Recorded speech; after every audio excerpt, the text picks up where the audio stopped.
Hello student, अपनी class से first year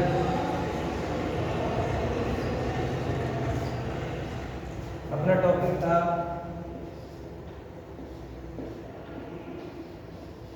सहलाई shall I compare thee shall I compare thee shall I compare thee shall I compare thee composed by William Shakespeare.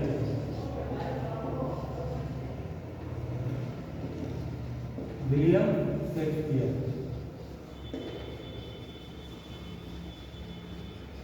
William Shakespeare 1564 16 date of birth date of death. We had discussed introduction to the poet in our previous classes. Today we are discuss about the summary of the poem या conclusion of the poem, and then we read our poem. So let's start our summary of the poem या introduction to the poem.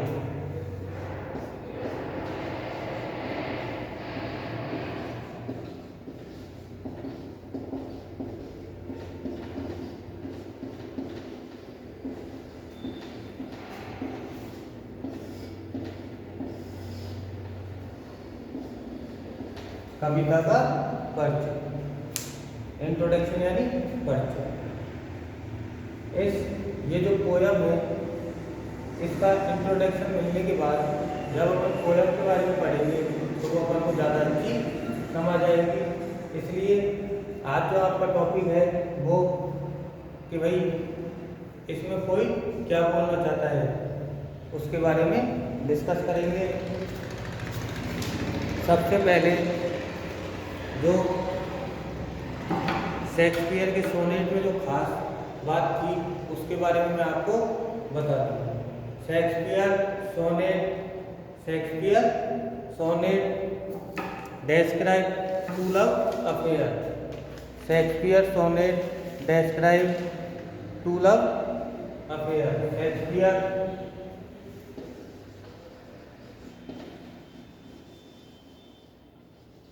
Shakespeare sonnet describe to love affair Shakespeare sonnet describe to love affair Shakespeare sonnet describe to love affair but although there are many public Shakespeare sonnet describe to love affair, but we do not know who the lovers were. But we do not know who the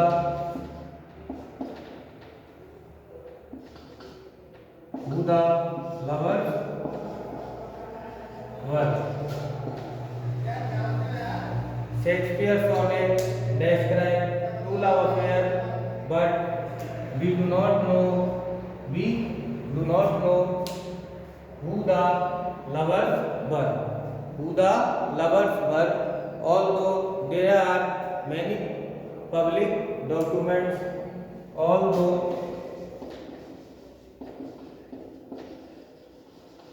there are many public documents, although there are many public documents concerned with his career. concerned with his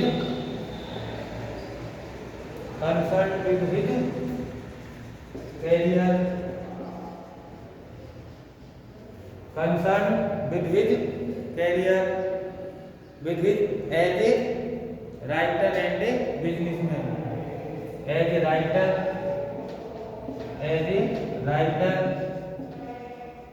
and a businessman.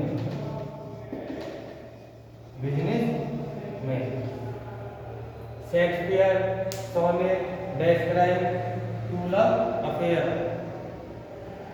मतलब Shakespeare का जो sonnet है, Italian sonnet है, वो describe यानी वर्णन करना दो लव अफेयर की चर्चा करता है या वर्णन करता है. But we do not know who the lovers were.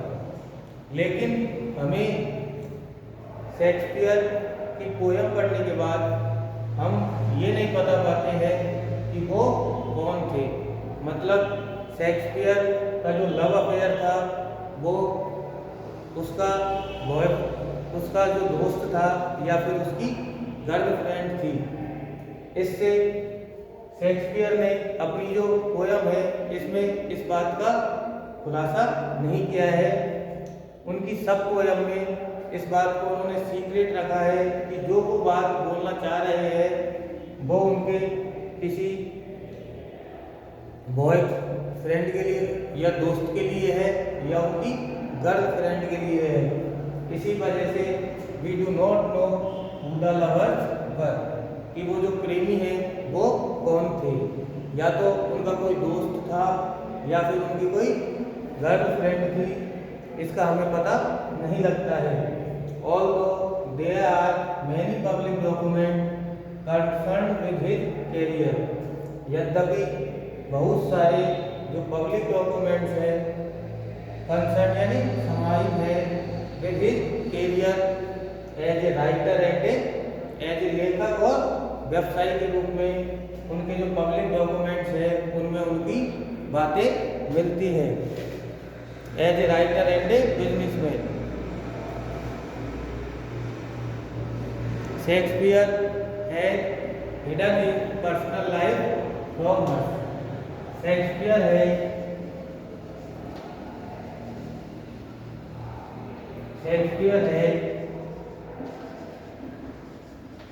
hidden his personal life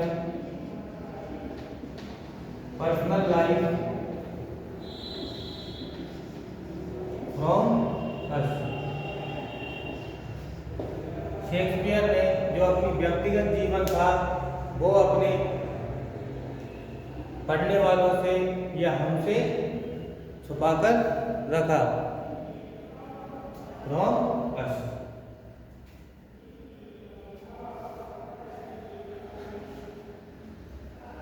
इसे आप इंट्रोडक्शन टू द पोएम में ना लेके इंट्रोडक्शन टू द पोएम में भी ले सकते हो. समझना बहुत जरूरी था.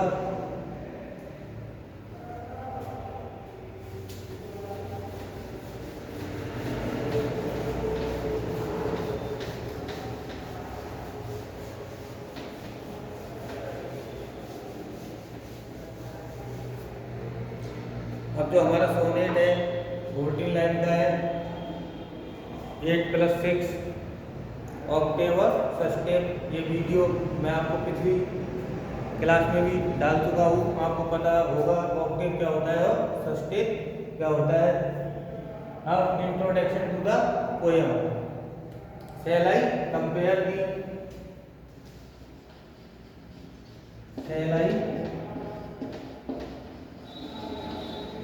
कंपेयर. क्या मैं तुम्हारी तुलना करूं. Shall I compare thee is A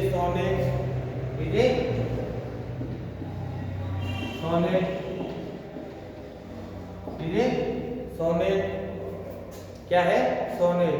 14 line poem is a sonnet address to the poet friend. Address address to the poet friend।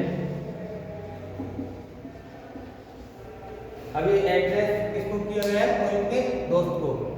Mail है फीमेल है ये हमें पता नहीं है। Address to the poet friend, address to the poet friend and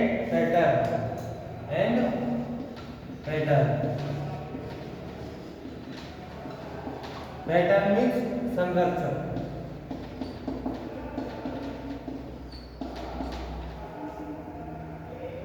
poet का friend है या फिर उसका कोई संरक्षक है।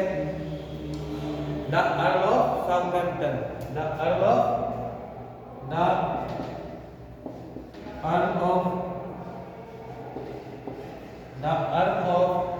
Southampton.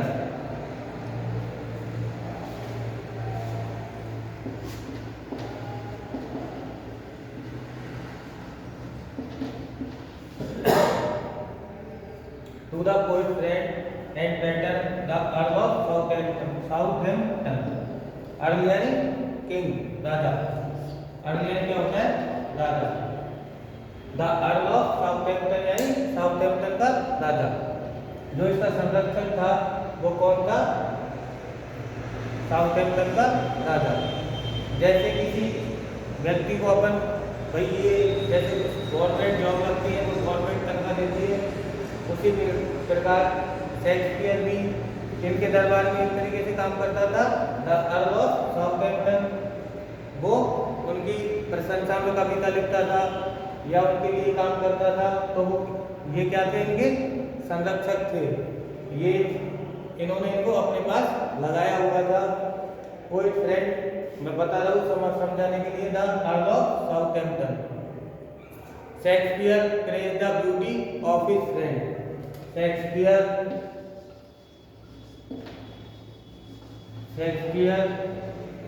Praise the beauty of his friend.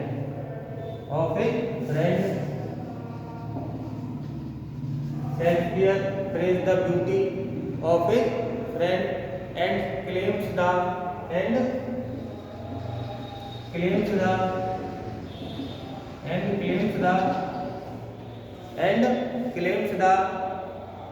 immortality of his birth। Claims the immortality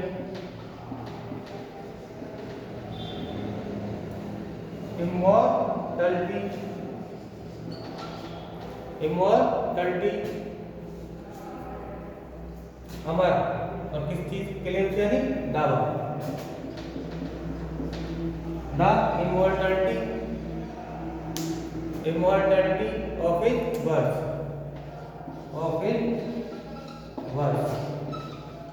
वर्ष यानी क्या होता है? Poem, Kavita.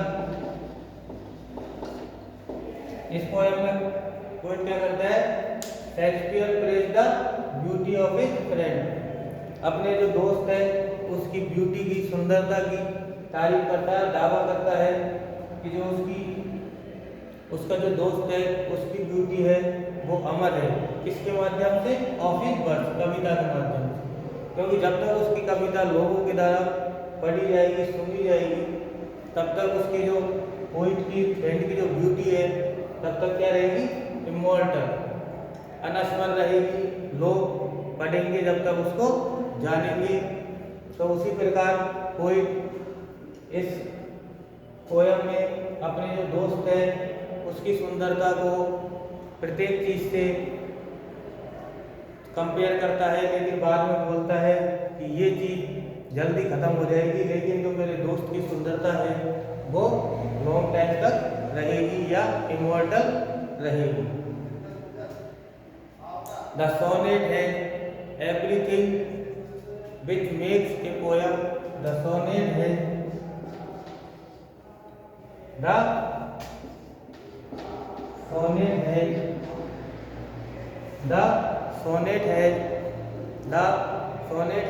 everything। The sonnet has everything which makes which which makes a poem which makes a poem which makes a poem an instant success, which makes a poem instant success, instant success.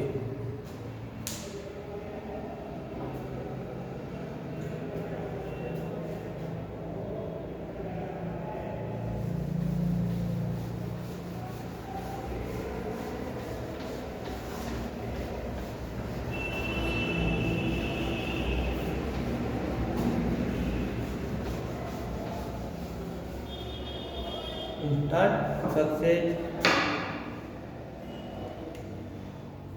There is no difficulty of interpretation. There is no difficulty.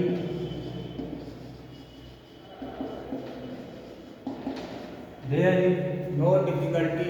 There is no difficulty of interpretation.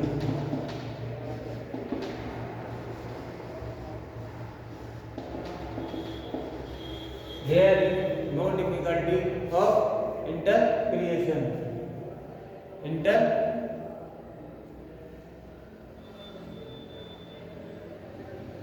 There is no difficulty to interpretation. It has a felicity of expression. It has a felicity of expression.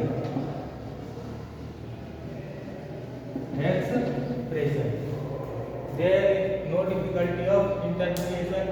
It has a felicity of expression, which is the hallmark of a good poem. Which is the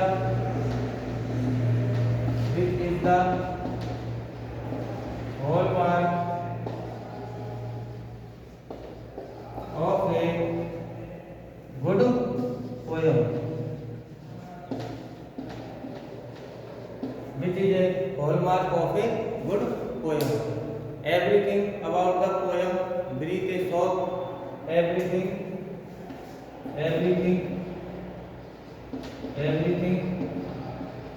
about the poem. Everything about the poem. Everything about the poem. Everything about the poem breathes a soft.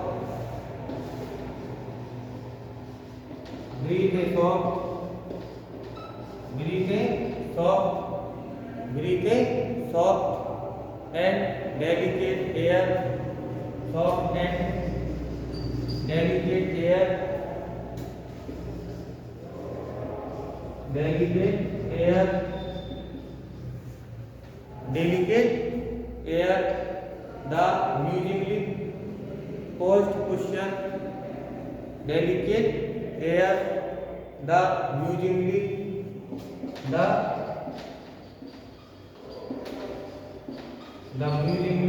posed cushion.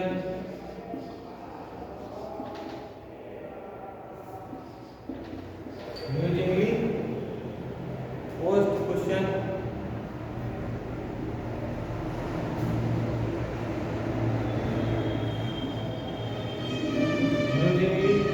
Musically posed cushion of the first line. Musically posed cushion of the first line. पहली पंक्ति में everything about the poem breathes a soft and delicate air. Musically posed मतलब एक ज्वलंत प्रश्न रखती है वो अपनी फर्स्ट लाइन में shall I compare thee. क्या मैं shall I compare thee to a summer's day. ये इसकी जो फर्स्ट लाइन है वो क्या है? shall I compare thee to a summer's day. क्या मैं आपकी तुलना समर के दिनों से करूं, गर्मी के दिनों से करूं. और और जो पोइट का जो नेक्स्ट क्वेश्चन होता है वो क्या होता है, the summers day is not a permanent, it is a short time, but my friends beauty is immortal. So at last he gave up the question and put up a other question, a rough points to save the darling birds of May. कोई बोलता है इस poem में जो rough points होती है वो मई के महीने में फूलों को गिरा देती है. But is friend's beauty is more immortal and permanent. तो इस जो पोएम है इसमें जो फर्स्ट क्वेश्चन है वो कोई ऐसे ही पूछता है, shall I compare thee to a summer's day, the softness of the rejection in the second, the softness of the rejection, the softness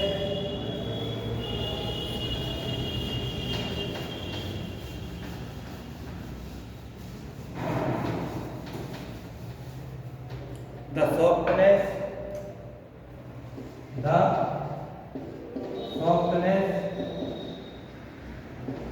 of the rejection,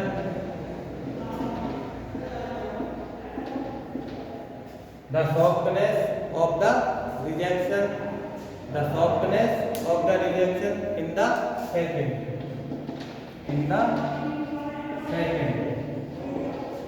और क्या करता है, दूसरी ही पंक्ति में कोमलता के साथ उस क्वेश्चन का रिजेक्ट कर देता है. The softness of the rejection in the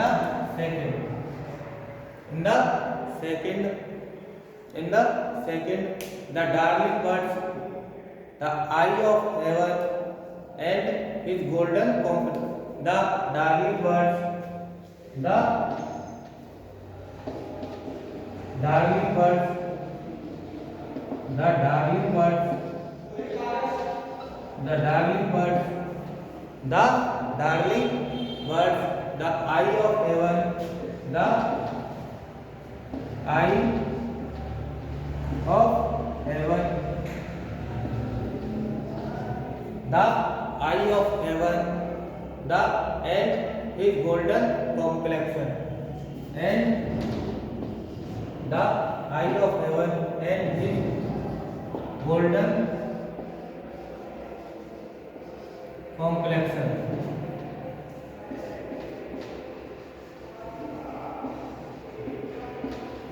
His golden complexion. Continue the same effect. Continue the same effect. Continue the same effect.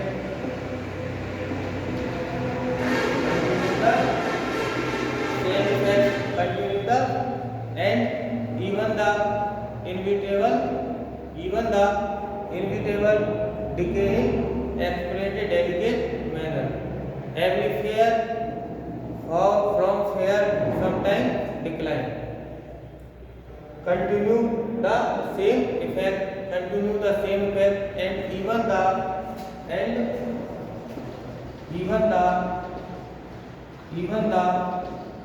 inevitable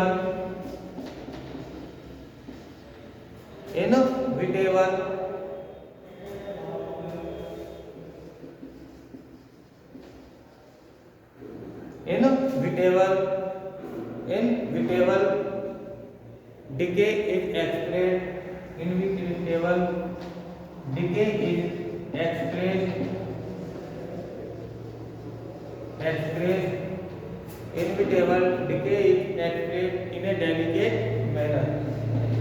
In a delicate manner. In a delicate manner. Every fair from fair sometimes decay. Every fair and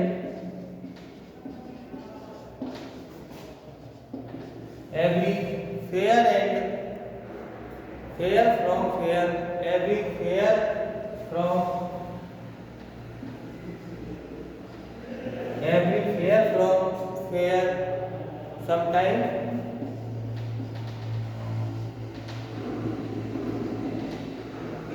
sometimes decline, sometimes decline. The softness, अब एक बार मैं आपको बता दूं, the softness of the rejection in the second line, और माधुरता के साथ दूसरी पंक्ति में उसे रिजेक्ट कर देता है उस क्वेश्चन को। कौन से क्वेश्चन को? Shall I compare the to a summer's day? क्या मैं आपकी तुलना गर्मी के दिनों से करूं? और दूसरी लाइन में वो उसे रिजेक्ट कर देता है, वो बोलता है summer's day is not permanent, it is a short time, but is friend's beauty is permanent and eternal. तो the softness of the rejection in the second, अब जो है darling birds, the eye of heaven and his golden complexion, ये सब क्या है? ये है अलंकार।